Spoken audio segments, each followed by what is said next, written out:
Hello everyone. In this part, we'll see law of demand. So, നമ്മൾ നേരത്തെ കണ്ടു what is demand എന്നുള്ളത്. Demand is backed by ability and willingness to pay for it. Okay, നമുക്ക് ഒരു willingness വേണം purchase ചെയ്യാൻ വേണ്ടിയിട്ട്, ഒരു താല്പര്യം വേണം. അതിൻ്റെ കൂടെ തന്നെ ഡിമാൻഡിന് എന്ത് വേണം? പേ ചെയ്യാനുള്ള കപ്പാസിറ്റി. നമുക്ക് താല്പര്യം മാത്രം പോരാ, അതിനുള്ള കാശ് വേണം. So law of demand, we have also seen determinants of factors affecting demand.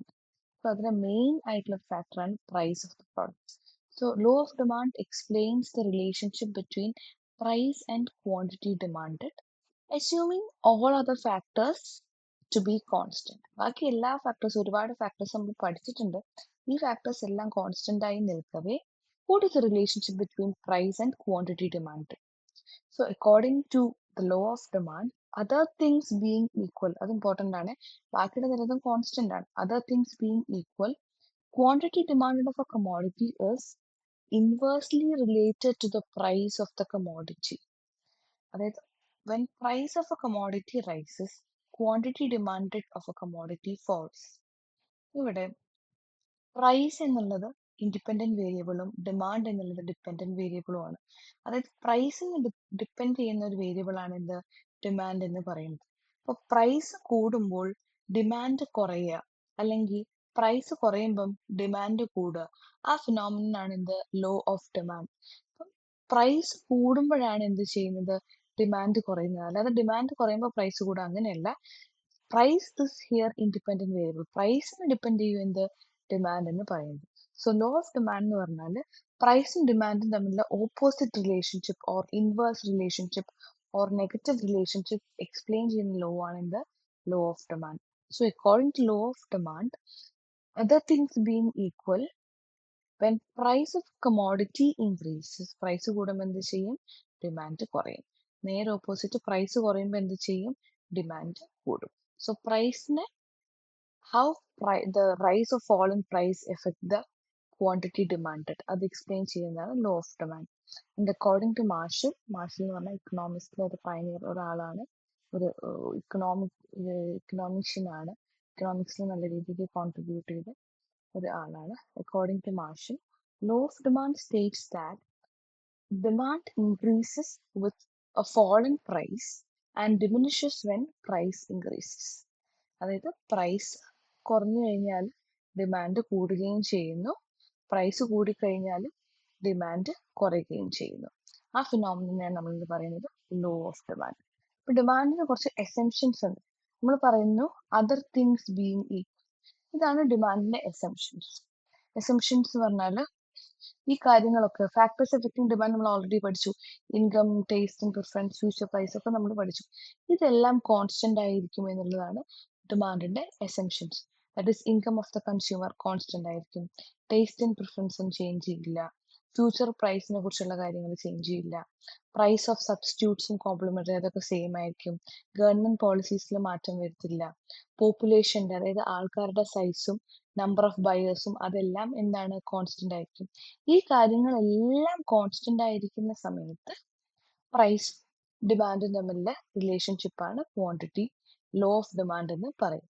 So assumptions of law of demand എന്ന് പറഞ്ഞാൽ ഈ ഫാക്ടേഴ്സ് എഫക്റ്റിംഗ് ഡിമാൻഡ് ഉള്ളതും കോൺസ്റ്റന്റ് ആയിരിക്കും, അതിൽ ചേഞ്ചസ് വരില്ല എന്നുള്ളതാണ് എന്ത്? Assumptions of law of demand. അതായത് ലോ ഓഫ് ഡിമാൻഡ് നടക്കണമെങ്കിൽ ഈ കാര്യങ്ങളെല്ലാം കോൺസ്റ്റന്റ് ആയിരിക്കണം. ഈ പറയുന്ന ഫാക്ടേഴ്സ് എല്ലാം കോൺസ്റ്റന്റ് ആകുമ്പോഴാണ് ലോ ഓഫ് ഡിമാൻഡ് നമുക്ക് പ്രാവർത്തികമാക്കാൻ പറ്റുന്നത്. So what is law of demand?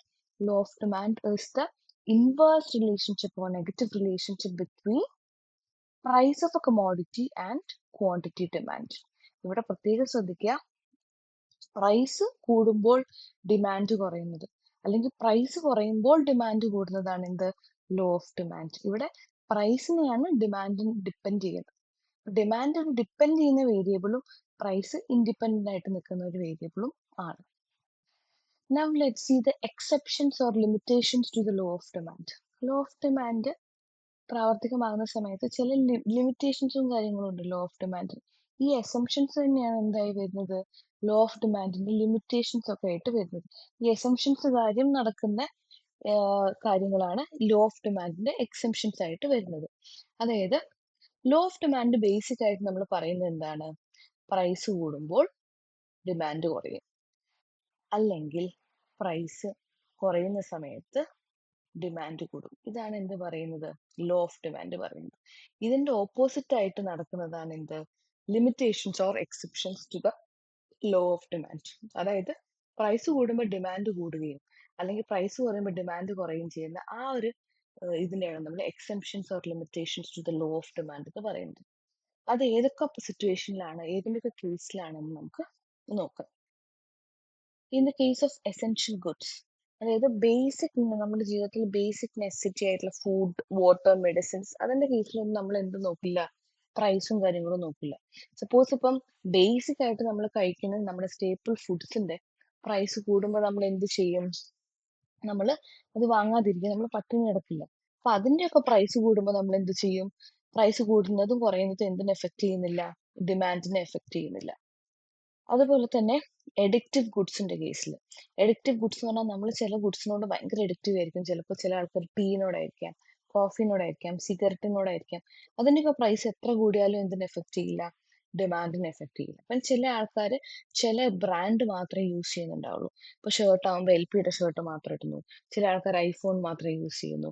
അപ്പൊ അതിന്റെ പ്രൈസ് കൂടിയാലും, അങ്ങനെ ബ്രാൻഡ് ലോയൽറ്റി ഉണ്ടാകുമ്പോൾ, ഒരു ബ്രാൻഡിനോട് അഡിക്ഷൻ ഉണ്ടാകുമ്പോൾ നമ്മളെ അതൊന്നും എഫക്ട് ചെയ്യില്ല. പിന്നെ expectations of future price. If consumers expect the price of a good to rise in future, they may buy more of it now, even the prices is currently higher. ചില കേസിൽ except future price കൂടി കഴിഞ്ഞാലും കുറഞ്ഞു കഴിഞ്ഞാലും എന്തിനെ effect ചെയ്യുന്നില്ല? Law of ഡിമാൻഡിനെ effect ചെയ്യില്ല. പിന്നെ ഇത് is the case of Veblen or status or prestige goods. ചില ഗുഡ്സ് എന്തിനെ ഡിനോട്ട് ചെയ്യുന്നു? നമ്മുടെ സ്റ്റാറ്റസിനെ ഡിനോട്ട് ചെയ്യുന്നു. സോ വെബ്ലൻ ഗുഡ്സ് എന്ന് പറഞ്ഞാൽ പ്രൈസ് കൂടുന്നതിനനുസരിച്ച് ഡിമാൻഡ് കൂടുന്നതാണ് എന്ത്? വെബ്ലൻ ഗുഡ്സ് എന്ന് പറയുന്നത്. ഫോർ എക്സാമ്പിൾ ലക്ഷറി കാർസ്, അതുപോലെ തന്നെ ലക്ഷറി ഫോൺസ്, ഗോൾഡ്, അതിനൊക്കെ നമ്മൾ എന്ത് പറയുന്നു? Status of prestige goods. അത് നമ്മൾ അത് വാങ്ങുന്ന സമയത്ത് നമുക്ക് ഉണ്ടാകുന്ന ഒരു പ്രസ്റ്റീജ്, അതിനെയാണ് നമ്മൾ വെബ്ലൻ ഓഫ് സ്റ്റേറ്റസ് ഗുഡ്സ് എന്ന് പറയുന്നത്. ചില ആൾക്കാർ ഇപ്പൊ ഹൈ എൻഡ് കാർസ് ആയിരിക്കും വാങ്ങുക. ഇപ്പൊ ചില ഹൈ എൻഡ് കാർസിന്റെ അല്ലെങ്കിൽ ലക്ഷറി കാർസിന്റെ പ്രൈസ് എത്ര കൂടിയാലും എന്ത് ചെയ്യും? അത് വാങ്ങാനുള്ള ആൾക്കാരുണ്ടാവും. കാര്യം അത് അവരുടെ ഒരു സ്റ്റാറ്റസ് ആയിട്ട് കാണുന്നതായിരിക്കും. അപ്പൊ ആ ഗുഡ്സിന്റെ കേസിൽ എന്ത് എഫക്ട് ചെയ്യുന്നില്ല? ഈ ലോ ഓഫ് ഡിമാൻഡ് എന്ന് പറയുന്ന കാര്യത്തിന് ഒരു തരത്തിലുള്ള ഇൻഫ്ലുവൻസും കാര്യങ്ങളും ഇല്ല. And last one is Giffen goods or inferior goods. Giffen goods എന്ന് പറയുന്നത് ഒരു കോൺസെപ്റ്റ് ആണ്. It was introduced by sir Robert Giffen. Giffen goods എന്ന് പറഞ്ഞാൽ these are inferior in comparison to luxury goods. ഇതിന്റെ പ്രത്യേകത എന്ന് പറഞ്ഞാൽ പ്രൈസ് കൂടുമ്പോൾ ഡിമാൻഡ് കൂടും. അതുകൊണ്ട് തന്നെ ഇതിനെ എന്ത് വിളിക്കുന്നു? It is one of the exceptions to law of demand. ഈ കോൺസെപ്റ്റ് എപ്പോഴാണ് വരുന്നതെന്ന് വെച്ചാൽ, അയർലൻഡിൽ ഒരു ക്രൈസിസ് വന്നു, ഒരു ഫെമൈൻ വന്നു. അപ്പൊ ആ ഫെമൈൻ വന്ന സമയത്ത് അവരുടെ സ്റ്റേപ്പിൾ ഫുഡാണ് പൊട്ടറ്റോ, ഉരുളക്കിഴങ്ങ്. So when the price of potato increased, people spent less on luxury goods and people uh, stick to their diets. അതായത് പൊട്ടറ്റോന്റെ പ്രൈസ് കൂടിയപ്പോഴും എന്ത് സംഭവിച്ചില്ല? അതിന്റെ ഡിമാൻഡോ കാര്യങ്ങളോ ഒന്നും കുറഞ്ഞിട്ടില്ല. അതായത് നമ്മൾ സ്റ്റേപ്പിൾ ആയിട്ട്, നമ്മൾ സ്ഥിരമായിട്ട് കഴിക്കുന്ന ഒരു സാധനം, സ്ഥിരമായിട്ട് കഴിക്കുന്ന ഒരു സാധനത്തിന്റെ ഡിമാൻഡ്, പ്രൈസ് കൂടിയാലും നമ്മൾ എന്ത് ചെയ്യും? അത് വാങ്ങിക്കൊണ്ടേയിരിക്കും. അതിന്റെ ഡിമാൻഡ് കുറയും കാര്യങ്ങളൊന്നുമില്ല. അതാണ് inferior goods or Giffen goods എന്ന് പറയുന്നത്. ഈ ഗുഡ്സിന്റെ കേസിൽ എന്താണ്? പ്രൈസ് കൂടിയാലും അതിന് ഡിമാൻഡിന് ഒരു തരത്തിലുള്ള മാറ്റങ്ങളും കാര്യങ്ങളൊന്നും ഇല്ല. നമ്മൾ സ്ഥിരമായിട്ട്, ഇപ്പൊ നമ്മൾ ഫോർ എക്സാമ്പിൾ സ്ഥിരമായിട്ട് നമ്മൾ യോഗേർട്ട് കഴിക്കുന്നു എന്ന് വിചാരിക്കുക. അതിന്റെ പ്രൈസ് കൂടിയാൽ നമ്മൾ അത് കഴിച്ചുകൊണ്ടിരിക്കും, കാരണം നമ്മുടെ ലൈഫിന്റെ ഒരു ഭാഗമായിട്ട് മാറി. So these are the exceptions or limitations to the law of demand. അതായത് പ്രൈസ് കൂടുമ്പോൾ ഡിമാൻഡ് കുറയും, അല്ലെങ്കിൽ പ്രൈസ് കുറയുമ്പോൾ ഡിമാൻഡ് കൂടും എന്നുള്ള ഒരു ഫിനോമിനൻ എഫക്ട്, ഒരു ഫിനോമിനൻ അല്ലെങ്കിൽ ആ ഒരു കൺസെപ്റ്റ് അപ്ലൈ ചെയ്യാൻ പറ്റാത്ത സിറ്റുവേഷനെയാണ് നമ്മൾ എന്ത് പറയുന്നത്? limitations or exceptions to the law of demand. So in this part we have seen what is law of demand, assumptions of law of demand and exceptions or limitations to the law of demand.